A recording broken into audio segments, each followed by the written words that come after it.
ونستعينه ونستغفره ونؤمن به ونتوكل عليه ونعوذ بالله من شرور أنفسنا ومن سيئات أعمالنا من يهده الله فلا مضل له ومن يضلله فلا هادي له ونشهد أن لا إله إلا الله وحده لا شريك له ونشهد أن سيدنا وحبيبنا وحبيب ربنا أعوذ بالله من الشيطان الرجيم بسم الله الرحمن الرحيم لقد كان لكم في رسول الله أسوة حسنة وقال الله تعالى قل يا أيها الناس إني رسول الله إليكم جميعا صدق الله العلي العظيم وقال النبي صلى الله عليه وسلم إنما بعثت معلما وقال النبي صلى الله عليه وسلم لا يؤمن أحدكم حتى أكون أحب إليه من والده وولده والناس أجمعين أو كما قال عليه الصلاة والسلام. میرے محترم بزرگوں، دینی و ایمانی بھائیوں، آج جمعے کا دن ہے۔ اللہ رب العزت نے سب سے پہلے میں اس خالق مالک رب ذوالجلال کا شکر ادا کرتا ہوں کہ اس خالق نے ہمیں ایمان اور اسلام کی دولت سے نوازا، اور اللہ سے دعا ہے کہ اللہ رب العزت ہمیں مرتے وقت تک، مرتے دم تک ہمارے ایمان کی، ہمارے اسلام کی حفاظت فرمائے۔ میں یہ اگر کہوں تو اس میں مبالغہ نہیں ہوگا کہ جس مہینے سے ہم گزر رہے ہیں، یہ وہ مہینہ ہے جس میں اس روئے زمین پر بسنے والے انسانوں بلکہ پورے مانوتا پر اللہ رب العزت کا سب سے بڑا، سب سے عظیم نعمت اگر ہے تو وہ یہ ہے کہ وہ اسی مہینے میں اللہ رب العزت نے اپنے آقا و مولا جناب محمد رسول اللہ صلی اللہ علیہ وسلم کو اس روئے زمین پر مبعوث فرمایا۔ میں نے قرآن کریم کا ایک ٹکڑا پڑھا، اس میں اللہ رب العزت نے ارشاد فرمایا ہے کہ لقد کان لکم فی رسول اللہ اسوۃ حسنہ، کہ اے زمین پر بسنے والے انسانوں، اے روئے زمین پر سانس لینے والے انسانوں، ہم نے تمہارے لیے بہترین مکمل نمونہ رسول اکرم صلی اللہ علیہ وسلم کی زندگی میں رکھ دیا ہے، ان کو میں نے تمہارے لیے نمونہ بنا کر بھیجا ہے۔ اب یہاں ایک سوال پیدا ہوتا ہے کہ جب ہمارے درمیان قرآن اللہ رب العزت نے اتارا، جس کے بارے میں اللہ رب العزت نے یوں فرمایا وَلَقَدْ صَرَّفْنَا فِي هَذَا الْقُرْآنِ لِلنَّاسِ مِنْ كُلِّ مَثَلٍ، کہ لوگوں ہم نے اس قرآن کریم میں انسانوں کے لیے ہر ایک چیز کی مثال کو کھول کھول کر بیان کر دیا۔ تو ظاہر سی بات ہے کہ قرآن کریم میں اللہ رب العزت نے زندگی گزارنے کا طریقہ کھول کھول کر مثالوں کے ساتھ جب واضح کیا تو کیا ضرورت تھی اللہ کو کہ وہ نبی کو بھیجے اور وہ نبی یہ کتاب کی تلاوت کرے اور نبی جو ہے پورے انسانیت کو ایک سبق دے۔ اور یہی اعتراض مشرکین مکہ کو بھی تھا کہ اگر اللہ رب العزت کو قرآن دینا ہی تھا تو یہ رسول کو کیوں بھیجا، یہ انسان کو کیوں بھیجا؟ اگر اللہ چاہتا تو ہم رات کو سوتے اور اللہ ہمارے سرحانے میں قرآن کو اتار دیتا اور یہ حکم کر دیتا کہ لوگوں اس قرآن کو ہم نے اتارا ہے اور اس قرآن کی تلاوت کرو، اس کو اپنے سینے میں بساؤ، اس کو اپنے دل و دماغ میں بساؤ، تو یہ اللہ کے لیے کوئی بڑی بات نہیں تھی۔ اللہ کر سکتا تھا کہ ہر ایک کے سرحانے میں قرآن کو اتار دیتا، ہر ایک کے پاس قرآن کو بھیج دیتا اور یہ حکم دیتا کہ اے لوگوں اللہ کی پیروی کرو، اللہ کی باتوں کو مان لو اور زندگی کو کامیابی کی راہ پر اگر گزارنا چاہتے ہو اس قرآن کریم پر عمل کرو۔ لیکن اللہ رب العزت نے اس طریقہ کار کو نہیں اختیار فرمایا، بلکہ اللہ نے کتاب کے ساتھ، قرآن حکیم کے ساتھ ایک نبی کو مبعوث فرمایا، جس کے بارے میں قرآن کریم میں یوں فرمایا ربنا وابعث فیہم رسولا منہم یتلو علیہم آیاتہ ویزکیہم ویعلمہم الکتاب والحکمہ، کہ ہم نے انہی میں سے ان کے طرف ایک رسول کو بھیجا جو ہماری کتاب کی تلاوت کرتا ہے، جو ہماری کتاب کو پڑھتا ہے، اس کو حکمت کی باتیں سکھاتا ہے، ویزکیہم اور ان کا محاسبہ بھی کرتا ہے، اس کا تزکیہ بھی کرتا ہے۔ یہ اللہ کے لیے کوئی بڑی بات نہیں تھی کہ نبی کو نہ بھیجتے، قرآن کو بھیج دیتے، لیکن اللہ نے یہ فرمایا کہ اسوۃ حسنہ، کہ اگر تمہارے لیے کوئی اسوہ ہو سکتا ہے، کوئی اگر کارآمد راستہ ہو سکتا ہے، کوئی اگر تمہارا رہنما بن سکتا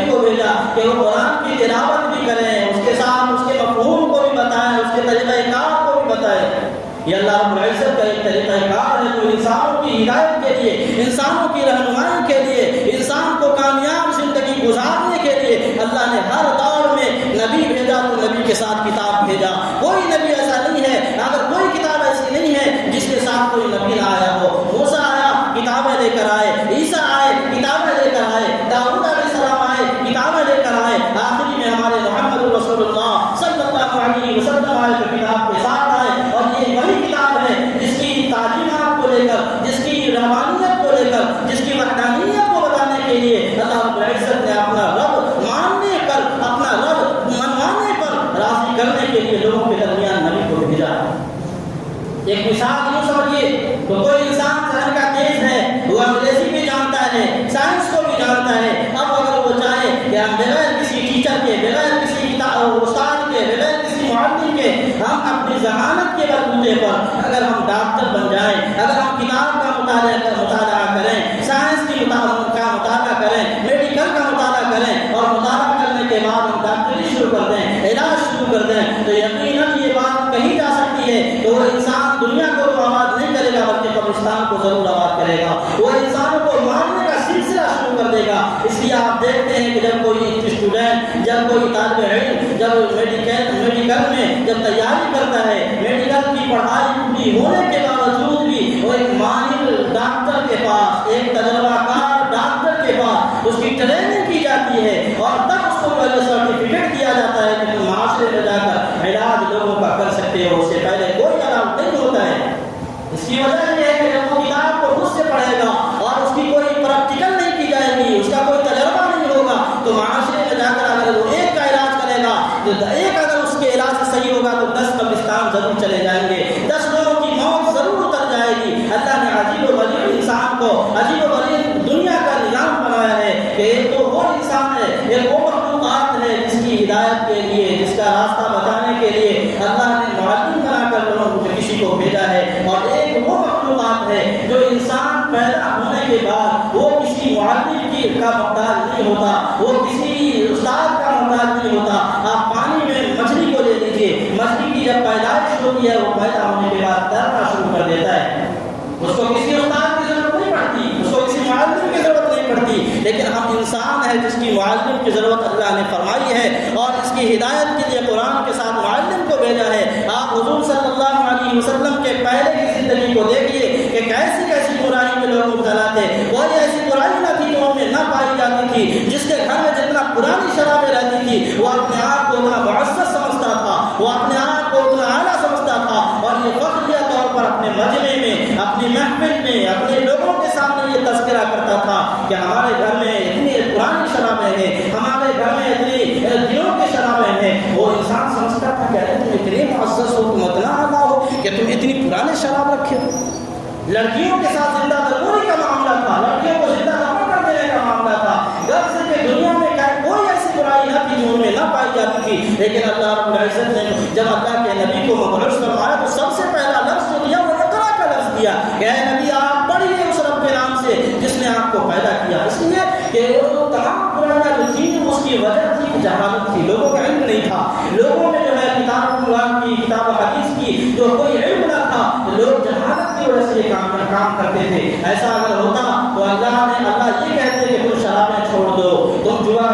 کھیلنا چھوڑ دو، تم جو ہے لڑکیوں کو زندہ دفن کرنا چھوڑ دو، لیکن اللہ نے یہ نہیں کہا، اللہ نے کہا پڑھو اس رب کے نام سے جس نے تمہیں پیدا کیا، اس لیے کہ اس کی وجہ جو ہے، اس کی جڑ جو ہے وہ یہ ہے کہ جہالت کی وجہ سے تمام برائیاں ہیں۔ اگر تمہارے اندر سے جہالت ختم ہوگی، تمہارے اندر سے اللہ کی پہچان جب جانے گی، وحدانیت پر تمہارا ایمان ہوگا، تو پھر تمام برائیاں تمہارے دل سے نکل جائیں گی۔ اللہ نے جڑ کو پکڑا اور پڑھنے کا حکم دیا۔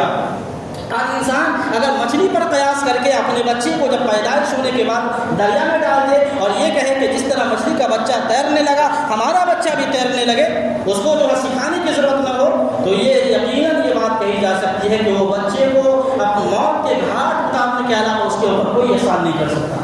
اس لیے کہ جب انسان پیدا ہوتا ہے اس کو استاد کی ضرورت پڑتی ہے، اس کو معلم کی ضرورت پڑتی ہے، وہ قرآن و حدیث سے سیکھتا ہے۔ انسان کے اندر اللہ رب العزت نے یہ فطری جذبہ رکھا ہے، وہ ایک دوسرے کو دیکھ کر سیکھتا ہے، وہ قرآن سے پڑھتا ہے، اس کے مطابق وہ جو ہے استاد سے سیکھتا ہے، تب وہ عمل کرتا ہے۔ اسی لیے اللہ رب العزت نے اس روئے زمین پر برائیوں کا خاتمہ کے لیے اسی ربیع الاول کے مہینے میں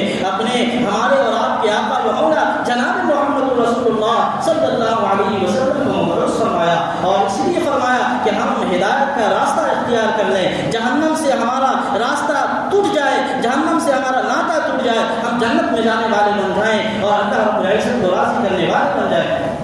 یہ اللہ رب العزت کا سب سے بڑا مسئلہ، اور ہمارے لیے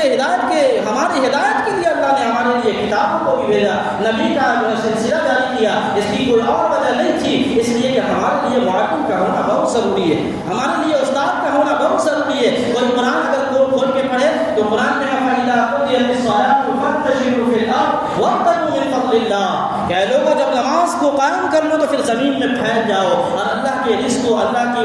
جو ہے فضل کو تلاش کرو۔ تو اب یہ کون بتائے گا کہ اللہ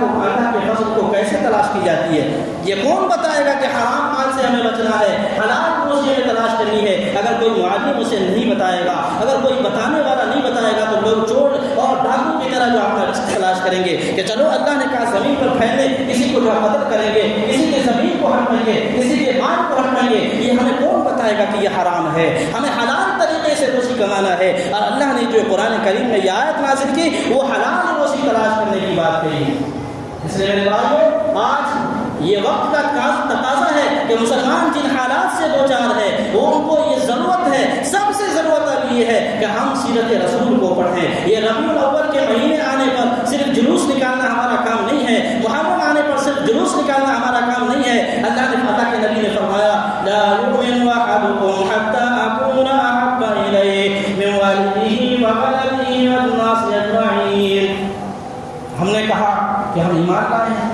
ہمارا یقین ہے کہ ہم مسلمان ہیں، ہمارا یقین ہے کہ ہم ایمان والے ہیں، لیکن ہمارے لیے تجارت محبت کا ذریعہ، ہمارے لیے کاروبار سے محبت زیادہ عزیز ہے، ہمارے لیے اپنے بچے عزیز ہیں۔ ہم دین کے نام پر اپنے بچوں کی قربانی کو گوارا نہیں کرتے ہیں، لیکن قرآن اور اللہ کے نبی نے فرمایا کہ اے لوگوں کان کھول کر سن لو، اگر تم کہتے ہو کہ ہم ایمان والے ہیں، اگر تم کہتے ہو کہ اسلام والے ہیں، اگر مسلمان کہلاتے ہو تو یہ میرا فرمان سنو کہ تم اس وقت تک کامل ایمان والا نہیں ہو سکتے جب تک تمہارے نزدیک میں تمہارے بیٹے سے، تمہارے باپ سے اور دنیا کی تمام چیزوں سے محبت کرنے میں سب سے زیادہ نہ ہو جاؤ۔ یعنی تمہاری محبت سب سے زیادہ اگر میرے لیے دل میں نہیں ہے تو سمجھو کہ تم مسلمان نہیں ہو، کامل ایمان والا ہو نہیں سکتے۔ اس لیے کہ جب ہماری محبت کی جب بات کی جاتی ہے، نماز پڑھنے کی بات کی جاتی ہے، دین کی طرف آنے کی بات کی جاتی ہے، تو ہمارے لیے کاروبار کی محبت دل میں جاگتی ہے، ہمارے لیے اولاد کی محبت دل میں جاگتی ہے، ہمارے لیے دنیا کی تمام چیزیں محبت رکاوٹ بن جاتی ہیں دین پر عمل کرنا۔ کہ ہم کیسے مسلمان ہیں، ہم کیسے ایمان والے ہیں، کیسے قرآن پر عمل کرنے کا دعویٰ ہم کرتے ہیں، اور یا رسول یا علی یا حسین کا نام ہم کیسے مدد کرتے ہیں، اور کیسے ہم اپنی زبان سے کہتے ہیں کہ ہم نبی کے فداکار ہیں، نبی کے شہدائی ہیں، نبی کے اوپر جان دینے والے ہیں۔ یہ جھوٹے دعوے ہیں جو ہم ایمان والے کرتے ہیں۔ اگر ہمیں مطالبہ کیا جائے کہ ایمان پر عمل ہو جاؤ، اپنے بچوں کو قرآن کی تعلیمات دو، تو کہتا ہے کہ ہمارے بچے یہ علم سیکھ کر آگے کیا کرے گا؟ ڈاکٹر بنے گا، انجینئر بنے گا، اعلیٰ پوسٹ پر جائے گا تب تو کمائے گا۔ یہ دین سیکھ کر کیا ہوتا ہے؟ یہ دین سیکھنا تو مولویوں کا کام ہے۔ کیا ہم مسلمان ہو سکتے ہیں؟ کیا ہمارا ایمان دل میں ہے؟ اگر ہم محاسبہ کریں تو یقیناً ہمارا ایمان نہیں ہے، ہمارا ایمان ایک فٹ بال کی طرح ہو گیا جو جدھر سے مار دے ادھر وہ چلا جائے۔ ہمارے اندر کوئی طاقت نہیں ہے، کوئی ایمان کی قوت نہیں ہے، ایمان کی چاشنی نہیں ہے۔ ایک موقع پر اللہ کے نبی نے فرمایا کہ اگر تم اپنے ایمان کا جائزہ لینا چاہتے ہو، اپنے ایمان کو آزمانا چاہتے ہو، تو یہ دیکھو کہ ہمارے قرآن پڑھنے میں ہمیں لذت مل رہی ہے یا نہیں مل رہی، نماز پڑھنے میں لذت مل رہی ہے یا نہیں مل رہی، ذکر اللہ کرنے میں لذت مل رہی ہے یا نہیں مل رہی۔ اگر یقیناً ہمیں قرآن پڑھنے میں مزہ آتا ہے، نماز پڑھنے میں مزہ آتا ہے، تو یقیناً آپ ایمان والے ہیں، آپ کے ایمان کو سلامتی ہے۔ لیکن اگر آپ یہ چاہتے ہیں کہ مجبوری میں ہم قرآن پڑھتے ہیں اور نماز اس لیے پڑھتے ہیں کہ لوگ کیا کہیں گے کہ داڑھی ہم نے رکھ لیا، ٹوپی ہم نے پڑھ لی، پہن لیا، اگر نماز نہیں پڑھیں گے تو لوگ کیا کہیں گے؟ یقیناً آپ مسلمان نہیں ہیں، منافق ہیں۔ جو منافقوں کی پہچان ہے کہ وہ لوگوں کی دکھلاوے کے لیے اللہ کے ساتھ کسی کو شریک کر دے، اللہ کے ساتھ کسی کو دکھلانے کے لیے نماز پڑھے، قرآن پڑھے، تو یقیناً ہم ایمان والے نہیں ہو سکتے ہیں۔ اسی لیے آج ربیع الاول کا مہینہ ہمیں یہی پیغام دیتا ہے کہ اسی مہینے میں آپ کے آقا، آپ کے معلم، آپ کا رب اس روئے زمین پر مبعوث کیا گیا، اس لیے کہ روئے زمین کو اندھیروں سے نکال کر، تاریکیوں سے نکال کر ایک روشنی کی طرف لائی جائے، ایک اندھیرے سے نکال کر، تاریکیوں سے نکال کر ایک ایسا چراغ جلایا جائے معاشرے میں جس چراغ کی روشنی میں تمام لوگ سانس لے اور تمام لوگ سکون کے ساتھ زندگی میں گزارے اور کسی کو کسی سے کوئی دقت نہ ہو۔ یہ پیغام ہے ربیع الاول کا، یہ پیغام ہے ہمارے نبی کی سیرت کا۔ لیکن آج ہم مسلمان ہونے کا دعویٰ کرتے ہیں، ہماری مسجدیں ویران ہیں، مسلمان ہونے کا دعویٰ کرتے ہیں، اپنے بچوں کو دینی تعلیم دلانے سے ہم معذور ہو چکے ہیں، ہم کیسے مسلمان کہلانے کے لائق؟ کیسا ہمارا ایمان ہے؟ آج ہر ایک ایمان پر حملہ کرنے کو تیار ہے، ہمارے بچوں کے دل و دماغ سے ایمان کو سلب کرنے کی کوشش کی جا رہی ہے اور یہ صدیوں سے کی جا رہی ہے۔ اللہ بھلا کرے، اللہ ان علماء کی رحمت نصیب کرے جنہوں نے اس روئے زمین پر مکاتب کا سلسلہ جاری کیا، مدارس کا سلسلہ جاری کیا۔ اور ہمیں تو وہ بات یاد آتی ہے کہ علامہ سید ابو الحسن علی ندوی رحمۃ اللہ علیہ کہا کرتے تھے کہ اس روئے زمین پر اگر کوئی پاور ہاؤس ہے تو وہ مدارس ہے، وہ مکاتب ہے، اس لیے کہ جب پاور ہاؤس میں آگ لگ جائے، وہاں کے فیوز خراب ہو جائے تو پھر محلے میں لائٹ نہیں پہنچے گی، محلے میں لوگ سکون سے نہیں رہ پائیں گے، وہاں اندھیرا ہی ہوگا، گرمی سے لوگ بدحال ہو جائیں گے۔ یہی حال پاور ہاؤس کا، مدارس کا ہے، مکاتب کا ہے کہ مدارس کے ذریعے لوگوں کو ایک بجلی کی کرنٹ ملتی ہے، لوگوں کو ایک پاور ہاؤس کے ذریعے سے روشنی دی جاتی ہے جہاں سے لوگ پڑھ کر کے اور علماء رسول صلی اللہ علیہ وسلم کی سیرت کو پڑھ کر کے لوگوں تک پہنچاتے ہیں، قرآن کا پیغام پہنچاتے ہیں۔ آج ہماری سب سے بڑی ذمہ داری ہے کہ ہم اپنے بچوں کو قرآن و حدیث کی روشنی میں سانچے میں ڈھالنے کی کوشش کریں، اس لیے کہ بچی کا ذہن بڑا تیز ہوتا ہے۔ ابھی جدید ٹیکنالوجی کا یہ جو دماغ کے اوپر ریسرچ کیا سائنسدانوں نے، تو انہوں نے یہ پتہ لگایا کہ انسان کا دماغ کیسے کام کرتا ہے، انسان اپنے دماغ سے کیسے سوچتا ہے۔ تو اس نتیجے پر پہنچا کہ انسان کے دماغ میں، انسان کے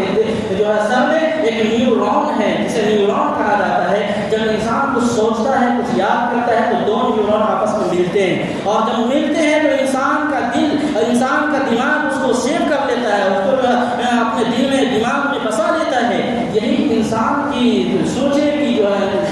جدید ٹیکنالوجی نے ریسرچ کیا تو یہ نیورون کے ذریعے سے پتہ چلا کہ نیورون کے ذریعے انسان سوچنے کی صلاحیت پیدا ہوتی ہے۔ لیکن پھر سرچ کیا کہ یہ نیورون سب سے زیادہ کب کام کرتا ہے، تو پتہ یہ چلا کہ بچے کے اندر 9 سال کی عمر تک بچے کے اندر سب سے زیادہ ایکٹیو نیورون ہوتا ہے۔ وہ اس کو جو ہٹا دیا جائے، جو سمجھا دیا جائے، وہ اپنے دماغ میں فٹ کر لیتا ہے، سیو کر لیتا ہے۔ اسی لیے اللہ کے نبی نے فرمایا تھا کہ 7 سال کا جب بچہ ہو جائے تو اس کو نماز کا حکم دو، اس لیے کہ جب اس وقت نماز کا حکم دو تو دماغ میں وہ فٹ کرے گا۔ انسان اپنے دماغ میں جب اس کی عادت ہو جائے گی نماز پڑھنے کی تو زندگی پر اسے کوئی اسلام سے نہیں پھیر سکتا۔ آپ دیکھیے کہ جب انسان ماں باپ کو کہی جاتی ہے کہ اپنے بچوں کو دین کا راستہ دکھاؤ، اپنی بچیوں کو جنس اور شر سے بچاؤ، اپنے بچیوں کا لباس سادہ بناؤ، پاکیزہ بناؤ، لباس ایسا بناؤ جس سے بے پردگی نہ ہوتی ہو، تو ماں باپ ایک بے شرمی کی بات یہ کہتے ہیں جس کے اوپر جنازہ پڑھ دیا جائے تو یہ بھی کم ہوگا کہ انسان ماں باپ کہتا ہے کہ ابھی بچی ہے، بڑی ہوگی سمجھ جائے گی۔ بہت افسوس کی بات ہے کہ جب بچی جو سب سے زیادہ اس وقت دماغ اس کا کام کر رہا ہے، اس وقت ہم کو اس کو جینس پہناتے ہیں، اس وقت شرٹ پہناتے ہیں، اس وقت جو ہے اس کی ایسی تربیت کرتے ہیں کہ جب بڑی ہوگی اس کو آپ سیدھا کریں گے تو جس طرح ایک دیوار اور جس طرح ایک پیڑ کو جب بچپن سے اس کو جو ہے جڑ سے جب اس کو ٹیڑھا ہو جائے، اس کو سیدھا جب بچپن میں کیا جائے گا تو ہو جائے گا۔ جب درخت بڑا ہو جائے اس کو اگر سیدھا کریں گے تو درخت ٹوٹ جائے گا، کبھی سیدھا نہیں ہوگا۔ یہ ہر انسان جانتا ہے۔ پھر ہم اس وقت کیوں بھول جاتے ہیں کہ ہم اپنی بچیوں کی صحیح تربیت کریں، اس کو صحیح لباس پہنائیں اور ہر محلے میں، ہر مساجد میں ایک ایسا مکتب قائم ہو جس کی نگرانی، اس کی سرپرستی وہاں کے ذمہ دار کریں، وہاں کے اہل علم کریں، اور یہ ہمیشہ اس کا محاسبہ کریں کہ ہمارے مسجد میں کیسی تعلیم ہوتی ہے، ہمارے مسجد میں کیسا ماحول چل رہا ہے، اور ہمارے بچے، ہمارے محلے کے بچے کو تربیت کیسے مل رہی ہے، اس کا جائزہ بھی لینا چاہیے۔ اس لیے ابھی وقت کا تقاضا ہے کہ ہم اپنے بچے کے دل و دماغ میں قرآن و حدیث کی بات کو جذب کرائیں، ورنہ اللہ عطا بچائے ابھی جو حالات ہے اور آنے والا حالات کیسا ہوگا یہ اللہ کے علاوہ کوئی نہیں جانتا۔ ابھی ایمان کو سلب کرنے کی جتنی کوشش غیر مسلموں کی طرف سے، غیر ایمان والوں کی طرف سے ہو رہی ہے، یہ کم نہیں ہے، ابھی بہت زیادہ ہو رہی ہے، اور کتنی لڑکیاں تو مرتد ہو چکی ہیں، ہم آپ جانتے ہیں۔ یہ اسی کا نتیجہ ہے کہ ہم نے قرآن حدیث سے اس کو روشناس نہیں کرایا اور اس کے ایمان کو چھیننا آسان ہو گیا۔ اگر ہم اپنی بچیوں کو چاہتے ہیں کہ وہ جہنم کا ایندھن نہ بنے، اگر ہم چاہتے ہیں کل کلکم راع وکلکم مسئول عن رعیتہ. اللہ کے نبی نے فرمایا کہ ہر انسان دنیا کے اندر ذمہ دار ہے اور ہر انسان سے اس کی ذمہ داری کے مطابق پوچھ کی جائے گی. اس سے سوال کیا جائے گا کہ ہم نے تمہیں جوانی دی، تم نے کیسا استعمال کیا، ہم نے تمہیں اولاد دیا، تم نے اس کی تربیت کیوں نہ کی. آج انسان اولاد کو اچھی نوکری دلانا، اچھے پیسے دلانا سمجھتا ہے کہ سب سے بڑا ہم نے کام کیا، لیکن اللہ کے نبی نے فرمایا کہ سب سے بہترین زیور اگر اولاد کے لیے ماں باپ کی طرف سے ہے تو وہ یہ ہے کہ اس کو دینی تربیت دی جائے، اس کو دینی ماحول پیدا کیا جائے. یہ انسان کے اندر اس سے بڑھ کر کوئی تربیت اور کوئی زیور نہیں دیا جا سکتا. اس لیے آج یہ ارادہ کریں کہ ہم ہر مسجد میں، ہر مکاتب میں اپنے رسول صلی اللہ علیہ وسلم کی سیرت کو اپنے بچوں کے دماغ میں بسائیں گے، سیریت سے اس کو پاکیزہ بنائیں گے، اس کو لباس کو پاکیزہ بنائیں گے. ایک ہماری یہ تجربہ ہے کہ ہم جب سے پڑھا رہے ہیں، جب بچوں کو کہیں کہتے ہیں کہ برقع پہن کر آؤ، اس کو لباس صحیح کرنے کی کوشش کی جاتی ہے، تو بچہ دوسرے دن خبر لے کر آتا ہے کہ امی بول رہا کہ ہمارے پاس برقع نہیں ہے، اب ہم نے اس لیے چھوٹی ہوگی.